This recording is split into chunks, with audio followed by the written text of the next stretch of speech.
On vient de vivre un début de semaine en fanfare sur les places boursières mondiales. On vient de nous annoncer officiellement que le marché de l'emploi américain va finalement pas si bien que ça. On vient de rebondir en se basant justement, principalement et uniquement là-dessus. Alors, vous allez me dire, bien sûr, ça devient complètement ridicule parce que si on se base simplement sur la théorie assez simpliste que l'inflation ne veut plus baisser, et pire, l'inflation va repartir à cause de la mise en place des droits de douane, et qu'en plus le marché de l'emploi est en train de partir en vrille et que visiblement ça fait quand même plusieurs mois qu'on nous avait caché la chose, pour ne pas dire qu'on nous a menti, on a quand même l'impression qu'on se retrouve, que Powell se retrouve face à une situation plutôt complexe. Petit A, si je baisse les taux, potentiellement je relance l'emploi et la croissance économique et Trump va m'adorer, mais par contre je risque évidemment de soutenir l'inflation dans son redémarrage, sans compter que les droits de douane vont lui offrir un terrain idéal pour se développer et repartir à l'assaut des 3, voire des 4%. Et comme ça fait quand même 3 ans que je fais tout pour qu'elle aille à 2%, ne serais-je point en train de me parjurer quelque part? Et petit B, si je ne fais rien, potentiellement, j'essaie de maintenir l'inflation là où elle est. L'emploi ralentit, la croissance va faire de même et on risque potentiellement une récession. Oui, on risque une récession, mais si on passe en récession, l'inflation va également en prendre pour son grade. Ce qui potentiellement me permettrait de la ramener à 2%. Et pouf, une fois que c'est fait, je baisse les taux, je sors l'économie de la récession et je suis le héros national et même Trump aura l'air con de vouloir me virer. La question à laquelle je dois encore répondre, c'est: pourrais-je le faire avant ma retraite en mai 2026 ? Oui, c'est un peu la réflexion de base que Powell doit être en train de se faire et que nous devons nous faire nous-mêmes. Et hier, visiblement, on a choisi le premier des scénarios. Powell, il va baisser les taux puisque 95% des experts à Wall Street le disent ouvertement dorénavant. Après, vous connaissez la magie des marchés. On doit faire un choix entre le verre à moitié plein et le verre à moitié vide. Et en ce moment, peu importe le flacon, on veut juste avoir l'ivresse. Bienvenue donc dans ce Morning Bull Live, je suis Thomas Vaillet et nous sommes le 5 août 2025.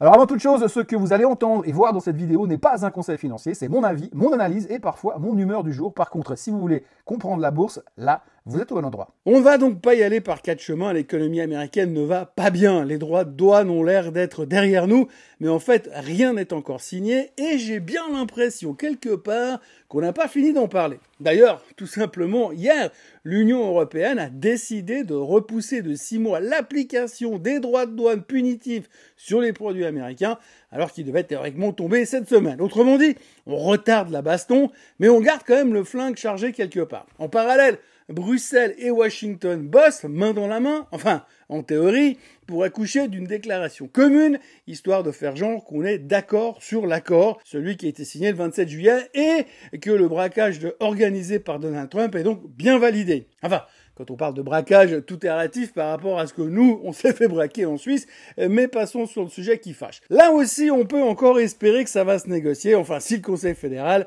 n'est pas en vacances durant le mois d'août. Donc je reviens sur mon sujet du départ. L'économie américaine ne va pas bien, mais c'est pas grave. C'est pas grave parce qu'on connaît tous la solution, le fameux « y a qu'à baisser les taux ». On va pas se mentir, ce bon vieux narratif du « y a qu'à baisser les taux » est un truc qui nous fait quand même kiffer un max. Ah bah j'invente rien, hein. Depuis que Powell a arrêté de monter les taux fin 2023, les analystes rivalisent de méthodes pour savoir combien de fois les taux y vont baisser. Et à avoir le taux d'efficacité des prévisions sur le sujet depuis bientôt 2 ans, je suis pratiquement sûr, pour ne pas dire certain, que les méthodes doivent aller des mathématiques économiques classiques en passant par le marc de café et le vaudou.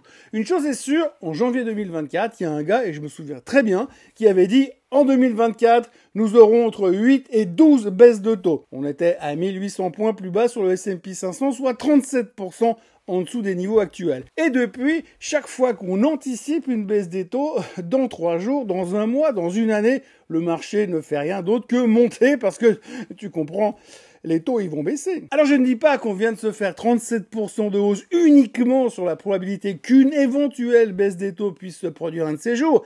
Il faut reconnaître que Nvidia a bien aidé et ses 6 autres potes aussi à pousser le mouvement à la hausse. Mais quand même, ça fait un moment qu'on monte sur le principe de base que les taux, ils vont baisser. Et que même s'ils baissent pas, on montera quand même. Parce qu'un jour, c'est sûr, les taux, ils vont baisser. Et ce jour-là, on pourra vendre parce que c'était dans les prix. Voilà, les taux c'est fait, mais c'est aussi pour ça qu'on est monté hier partout dans le monde. Parce que comme l'économie US est dans la merde, Powell n'a plus d'autre choix que de baisser les taux CQFD. Et puis, l'inflation, vous savez quoi? L'inflation, on s'en fout. On s'en fout parce qu'on va gagner tellement de pognon avec le S&P 500 à 8000 que même si on doit payer 30% plus cher pour manger une pizza, ça va pas nous tuer.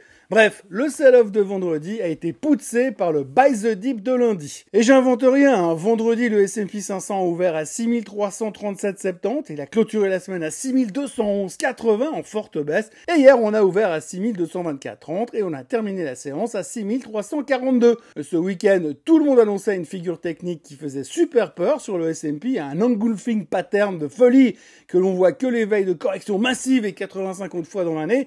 Et ce matin, on est en train de faire nos calculs pour savoir quand est-ce que l'on va toucher les plus hauts sur le S&P 500 et combien de points il reste. Si jamais vous cassez pas la tête, le résultat c'est 94,5. Il reste 94,5 points avant de toucher les plus hauts historiques sur le S&P 500. Hier, le S&P 500 a donc repris 1,47%, le Nasdaq frisait les 2% de hausse, Nvidia reprenait plus de 3%, l'Allemagne grattait près d'1,5%, et la Suisse, qui était censée se faire massacrer à cause des droits de douane, a terminé en baisse de 0,15%, ce qui n'est pas loin d'être assimilé à un bull market si on tient compte des circonstances. Le marché va donc très bien, mieux que l'emploi américain d'ailleurs, et à ce propos, on parle toujours beaucoup du licenciement express de la statisticienne du BLS et de son remplaçant à venir. Oui, parce qu'à l'heure actuelle, on ne sait pas qui est-ce que Trump va parachuter là-bas, mais quand on voit son entourage, vous avouerez qu'on peut se poser des questions. Juste avant les élections américaines, je vous disais que si en plus des deux candidats, il y avait aussi une chèvre, j'aurais volontiers voté pour la chèvre, je crois que ce serait pas mal de la sortir de sa retraite. La chèvre, pour la coller au BLS, avant que Trump réussisse à trouver pire que ça pour manipuler les chiffres à sa convenance. Non, parce qu'il faut pas se leurrer, hein. Je vous parie que dès que le nouveau responsable sera nommé, on va réinventer les mathématiques et les États-Unis vont commencer à fabriquer de l'emploi à la vitesse d'un tarif douanier. Mis à part la fabuleuse interprétation des intentions de Jérôme Powell qui ont fait sortir du bois les acheteurs hier, nous avons également continué notre saison des chiffres trimestriels. Faisons donc un petit détour par les semi-conducteurs. On Semiconductor a sorti des résultats pile dans les clous, pile dans les attentes. Mais à l'heure actuelle, faire aussi bien que les attentes, vous le savez, c'est jamais assez.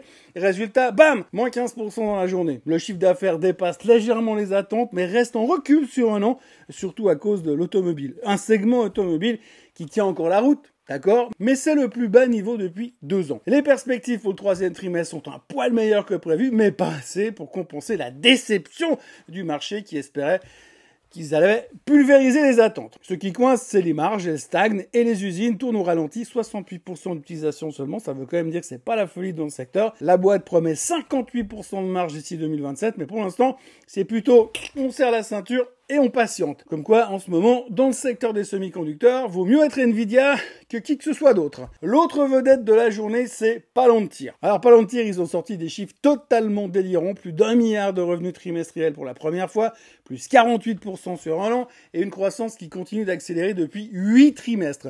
L'intelligence artificielle, c'est le moteur qui propulse la fusée, évidemment.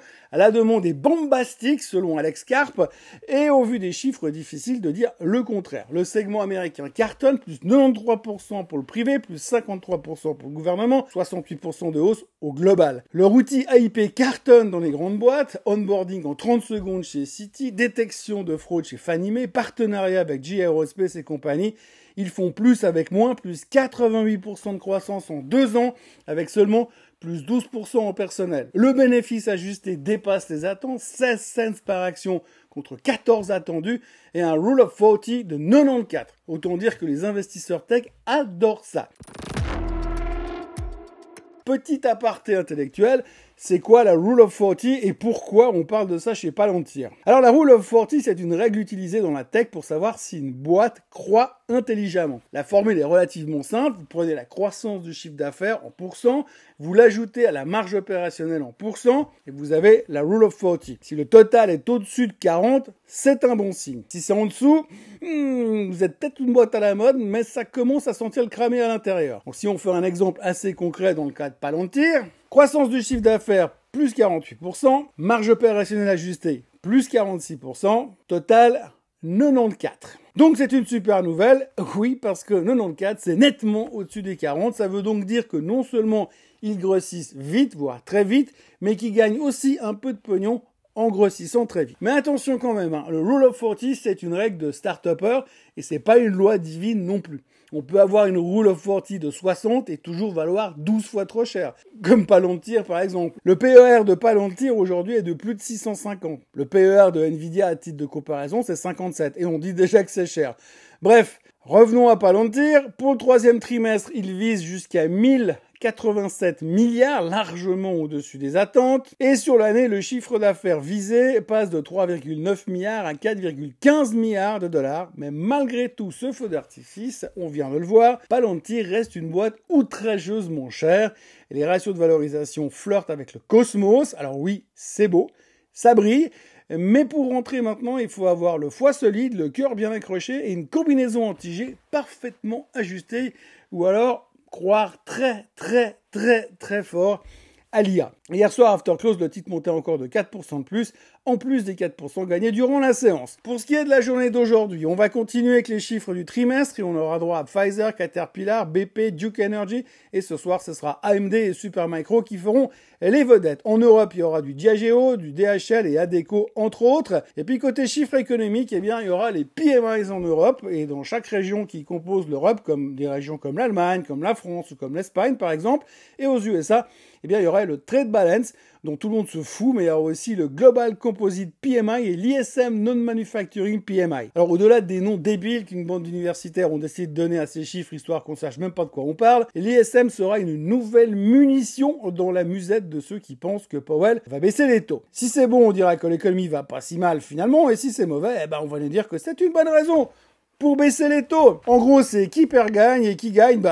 gagne aussi. Et puis on ne peut pas terminer cette vidéo sans aborder le sujet du bonus du jour. Le board de Tesla a donc validé un nouveau plan de rémunération pour, je vous le donne en mille, Elon Musk. Un bonus en action de 23,7 milliards de dollars, soit 96 millions de titres qui seront offerts à Elon Musk s'il reste aux commandes pendant 2 ans. Un joli plan de fidélisation, surtout quand on sait qu'en janvier, un tribunal du Delaware avait annulé le précédent package à 50 milliards, jugé abusif pour les actionnaires. Pour qu'un tribunal du Delaware juge un package abusif, il faut y aller. Et le message est donc clair, Musk reste où on coule et on est prêt à lui dérouler le tapis rouge pour qu'il ne parte pas lancer son propre parti politique à plein temps ou devenir chauffeur de taxi. Tesla le dit sans filtre, perdre Elon, c'est perdre du génie, de la vision et la capacité d'attirer des talents comme un aimant. Ça devrait donc un peu soulager le titre à court terme, d'autant que le marché semble aussi prêt à oublier pour l'instant la chute des ventes en Chine, moins 8,4% en juillet. Le plan est vu comme un compromis malin. Il récompense Musk pour la valeur déjà créée, mais surtout, il le verrouille et chez Tesla à un moment critique. Après, je suis pas sûr pour un mec qui pèse 300 milliards qu'il soit vraiment verrouillé quand on lui propose 30 milliards de plus. Mais bon, je peux me tromper. Il n'y a pas non plus quoi de s'enflammer, mais bon, quand on s'appelle Elon et qu'on vaut plus cher qu'un PIB africain, on peut encore faire grimper une action rien qu'en restant assis dans son bureau, et c'est déjà pas mal, puisque hier soir, le titre montait quand même de 2% sur la nouvelle. Alors oui, l'économie patine, l'inflation résiste, Trump joue au chef des ressources humaines, et Powell hésite toujours. Mais on est en août, les marchés tiennent bien, les techs font du grand 8, l'IA fait rêver, et même Tesla a retrouvé son mentor. Le verre est à moitié plein et franchement, ça fait du bien de se dire que tant qu'on a peur de rien, tant que Powell n'a pas dit non, c'est peut-être oui, et tant que le marché y croit, pourquoi on n'y croirait pas, nous aussi. Alors on reste lucide, mais on reste dynamique sur ses appuis, et on se souvient qu'en 1987, Reagan demandait à la Fed de baisser les taux pour motiver l'économie, que le dollar était faible et que les valorisations étaient complètement débiles. Pour le reste, on va continuer à se dire que cette fois c'est différent, parce qu'on n'est pas en 1987, et que 2025, c'est vachement mieux. Voilà, si ma réflexion du matin vous a plu, n'hésitez pas à vous abonner à la chaîne Suisse Côte en français, à liker cette vidéo, à la partager, et à me dire ce que vous pensez de la valorisation de Palantir et du bonus de Musk. Nous, on se retrouve bien sûr demain, comme d'habitude, pour un nouveau Morning Bull Live. D'ici là, n'oubliez pas, comme disait David Tepper, le secret, c'est d'attendre. Et parfois, le truc le plus difficile à faire, c'est de rien faire du tout. Alors moi, je vais aller rien faire du tout. À demain, très bonne journée. Bye bye.